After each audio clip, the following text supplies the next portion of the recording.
The man on the ground was shaking so hard his expensive watch rattled against the concrete.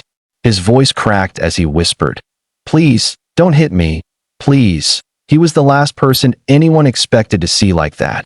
A CEO worth millions, dressed like he walked out of a magazine cover. And the man standing over him was a tired single dad with grease on his hands and exhaustion in his eyes. But what happened next? That's the part nobody could have predicted. Before we begin, make sure you subscribe, like, and comment to support our channel, True Story Tales.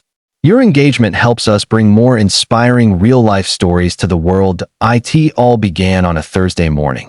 One of those mornings where life seems determined to test how much a person can take. Jake Turner, a single father of a 7-year-old girl named Lily, had already been running late. He had woken up at 4:45 a.m., worked a short shift at the auto shop for extra hours, dropped his daughter at school, and raced to make it to his second job delivering food downtown. Money was tight. Bills were waiting. And despite working harder than he ever had in his entire life, he always felt like he was one small disaster away from losing everything. That morning, disaster showed up right on schedule. While pulling into a narrow alley behind a corporate building to make a delivery, Jake's old pickup truck sputtered, coughed, and died. No warning. No mercy. Just dead. He hit the steering wheel in frustration, then remembered Lily's words before school. "Daddy, you're the strongest person in the world." That alone kept him from breaking down. He climbed out, popped the hood, and leaned inside, trying to jump the battery manually. But luck wasn't with him. That's when the other car appeared. A shiny black luxury sedan rolled into the alley.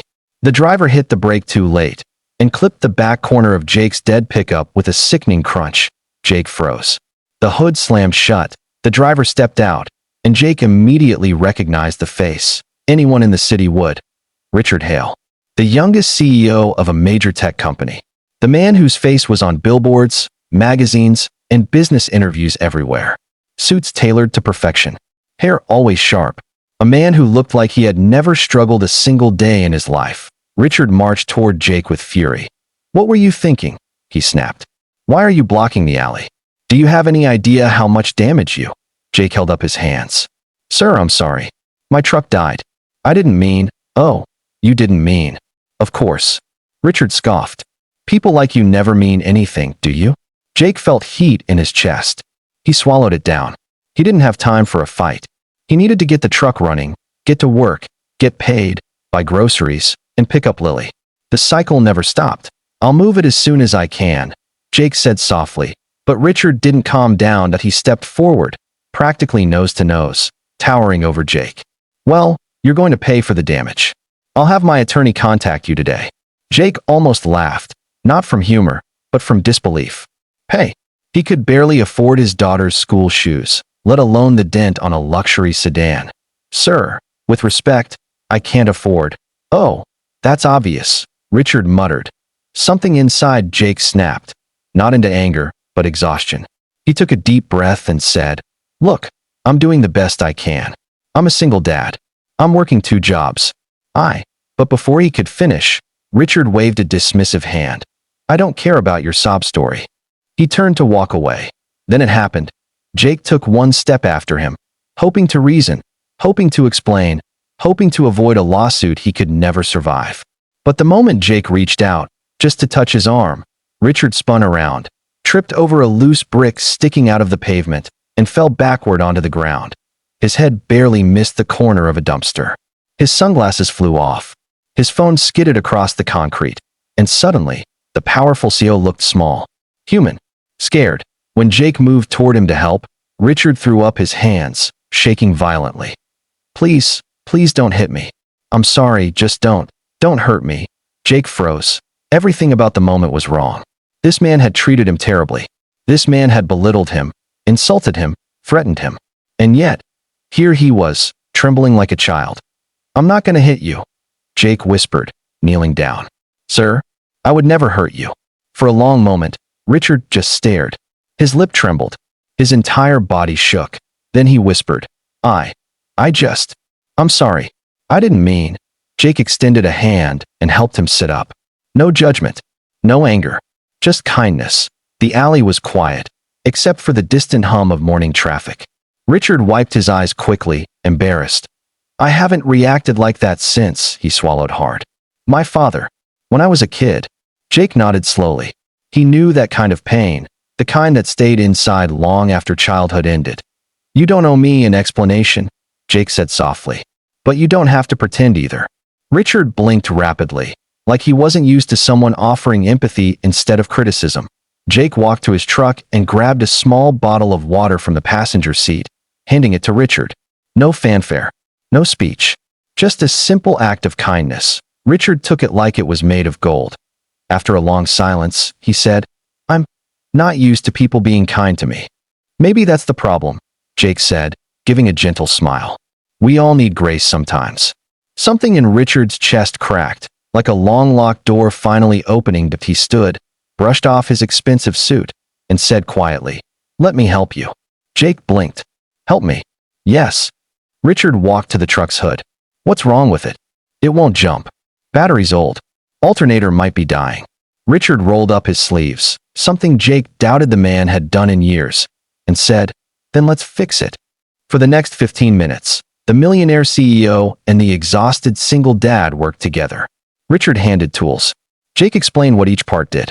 They were two men in an alley, sweating, laughing awkwardly, and bonding in a way neither expected. When the truck finally coughed back to life, Jake cheered. Richard laughed. A real laugh, not the polished CEO smile he usually wore. Jake was wiping his hands on a rag when Richard cleared his throat. Jake, I want to make something right. He pulled out a sleek black card from his wallet. I run a foundation. We help families who are going through hard times. I want to help you. You already did, Jake said. You helped me fix my truck. No, Richard shook his head. I want to help you and your daughter long-term. Daycare, school supplies, rent assistance, whatever you need. Jake felt his throat tighten. I can't accept that. Why not? Because I don't want charity. Richard stepped closer, voice gentle. It's not charity. It's kindness. The same kindness you showed me when you had every reason not to. Jake lowered his gaze. His heart was full, overwhelmed, confused. But the sincerity in Richard's voice was impossible to ignore. Okay, Jake whispered. Okay. Something shifted between them that day. Something powerful, something lasting. Richard didn't call his attorney. He didn't ask for payment. Instead, he sent a tow truck to replace Jake's old battery for free. He arranged a scholarship for Lily at a better school. He helped Jake find a job at his company's auto maintenance department. Good pay, steady hours, benefits. The kind of job that changes a family's future. And Jake gave something back too. Kindness, patience, humility, and the lesson that money may buy power, but kindness builds connections. Over the next months, an unlikely friendship grew. Lily adored Mr. Richard, who brought her small gifts like library books and art supplies. Jake often invited Richard over for dinner, where they ate simple meals that tasted like home, something Richard said he hadn't felt in decades. One evening, as they sat on the porch watching Lily draw chalk shapes on the sidewalk, Richard said quietly, You know, that day in the alley changed my life. Jake looked at him. How so? I realized how quickly I judge people. How easily I forget that everyone is fighting a battle I can't see. He paused.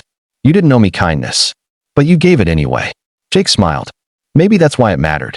Life has a way of bringing the right people together at the right time. A broken truck. A moment of fear. A simple bottle of water. A helping hand. Sometimes tiny moments carry the power to rewrite someone's entire story. Jake and Richard came from different worlds, but kindness built a bridge that wealth or struggle never could. And today, they still stand on that bridge, side by side, proving one simple truth. Kindness doesn't cost a thing, but it can change everything. So wherever you are, whatever you're going through, remember this. The smallest act of kindness can create a ripple that turns into someone's miracle. Be that kindness. Be that miracle, and keep spreading hope.